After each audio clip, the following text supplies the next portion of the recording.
coming in. Now then, this week, Jeremy Corbyn tilted his policy more towards a European referendum, that's what we've heard, exciting many in his own party, but inevitably angering pro-Leave MPs. We've already heard about the letter. One of the 26 signatories is the Don Valley MP and former Minister Caroline Flint, who joins me now. Caroline Flint, I saw you roaring with laughter behind Mr Miliband there. Wasn't that loud, was it? I could see you rather than hear you. But this is a letter which sounds fairly menacing towards Jeremy Corbyn. You're saying this must happen, this must happen, this must happen. 26 names at the bottom. That's a lot of Labour MPs. Is this some kind of coded threat? No, not a threat. I think the 26 Labour MPs who signed that letter and many others who've privately shared their concerns with me have been saying the same thing for a long time now. We won a situation in 2017 where we didn't win the election, but we returned better than we thought, and we did so on the promise of respecting the referendum and working to get a good deal. And those of us who signed this letter and others believe that we should respect that promise. Okay.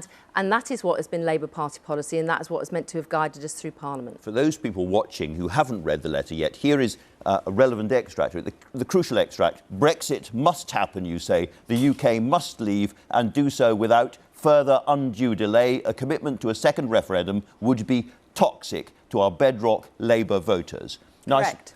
Correct. I suppose one of the questions out of that is: are you not likely to lose more seats to the Lib Dems than to anybody else if you don't go in the other direction? No, not at all. I mean, when you look at the polling based on present figures, it is clear that, for example, in David's seat in South Shields that used to represent, that would go, all the seats in Sunderland, all the seats in Barnsley, across Wolverhampton, across Stoke, and many more. And those Labour Leave voters are likely to go to the Brexit party. So the danger for the party, and this isn't just about an electoral calculation. So how many seats would Labour lose, do you think, to the Brexit party if you go ahead in the second referendum direction? One of the polls suggests it's something like 40 plus. So the thing, and also to the Tories as well in that mix, but we would be losing in our heartland seats. And this isn't just about, you know, electoral advantage. This actually goes to the heart of what the Labour Party is about. If we do not speak for the working class voices of Britain, then what's the point of the Labour Party? Can I ask you a little bit more about this letter? Because 26 Labour MPs, as I said, and you say you've been speaking privately to more than 26. Is this a block of Labour MPs who would now vote for a deal if a deal comes back? I think those people who signed the letter would like to still have the opportunity to vote on a deal. And don't forget that when Theresa May was, finally forced to stand down, we were in discussions about what the withdrawal agreement would be like and changes to the political declaration. But I think it's also about us basically trying to be heard in the Parliamentary Labour Party and elsewhere about real concerns about what our party is all about, but also the people that we speak for in our constituencies. And that hasn't been given, I think, the due respect that it deserves. Last time round, I think only 3 Labour MPs were still voting for the Theresa May deal, of which you were one. Now that we are that much closer to a no-deal exit and a different Tory leader, do you think that number is bound to go up by a considerable margin? I think it will go up, but, I've been to this situation many times before. I believe that the only way to stop no deal is to support a deal and for us to have an orderly Brexit. And the only way to do that is to support a deal. So I am, despite everything that's going on, I am still optimistic and hopeful that Parliament will do the job. If I was Boris Johnson or Jeremy Hunt and won the Conservative leadership, an unlikely thought, the first things I would do is go to Brussels to try and get some kind of alteration or change of some kind with the withdrawal agreement. And the second thing I would go and talk to Caroline Flint and the other people who have signed that letter and say, in those circumstances, can I rely on your votes? Because if the answer is yes, then you overwhelm the relatively small number of hardcore committed Tory Remainers, and therefore the deal could finally get through and the country could avoid no deal. In order to avoid no deal, would you talk to a Johnson or a Hunt or whoever? I would talk to anybody to stop no deal from any party. And actually, I think the underlying point in what you make, Andrew, which is correct, whoever becomes Tory leader, the truth is they need to get behind a deal. And they need a parliamentary majority. Yes, and they need a parliamentary majority. So whether it's Jeremy Hunt or Boris Johnson, they need to get behind a deal. I do believe, as I think Rory Stewart indicated during earlier hustings where he played a part, that essentially elements of the deal we have already got on the table, so to speak, will still be going forward. There may be some slight changes. The fact that we are having a new Prime Minister in EU language is an event, so that might open the door to some more discussions.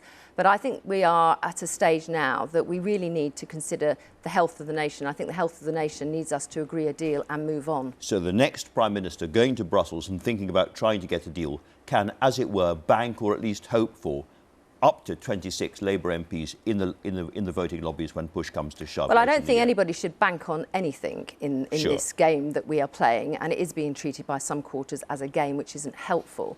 But I think, yes, I think anybody who is going to be the Tory leader should think about how they reach out, not just to individuals like myself and the other 25 who signed that letter, but also, again, to the Labour Party. Because even in the Peterborough by-election, Andrew, our message in our scripts to voters, particularly those where people were thinking of voting for Brexit, was once we have Brexit, this candidate won't offer you anything on the issues of NHS, jobs and so on. That indicated to me that there is still within the party leadership an acknowledgement that actually Brexit is going to happen. And I want us to get onto those issues of the NHS and jobs, because at the moment, we're not getting a hearing on those matters either. Similarly, reading my way through the letter and the quote that I put on the screen just now, I take it that those 26 MPs would vote against a second referendum if there's another vote on the subject in the House of Commons. Oh, I think that is pretty clear. And because we do believe that, you know, it's not democratic to ask Leave voters to vote twice to prove themselves, but also, look, we have to respect democracy.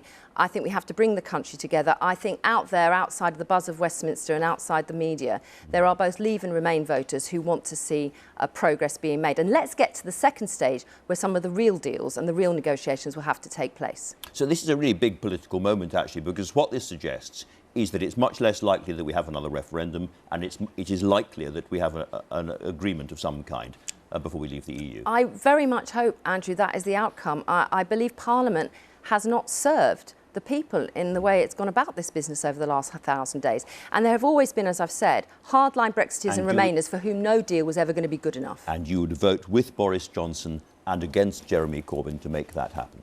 I would vote for a deal that has the support of the EU 27 and a government if I felt it ticked the boxes that I voted for a deal before. And I voted twice for a deal before. But let's be clear about this.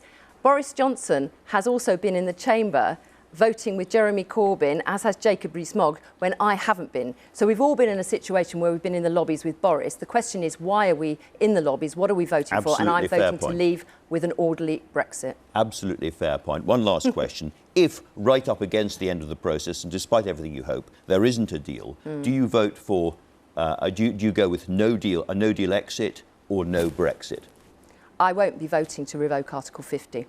So that means a no-deal Brexit, if that's what has to happen. If that is where we end up, that is where I will be. Caroline Flint, thanks very much indeed for talking to us today.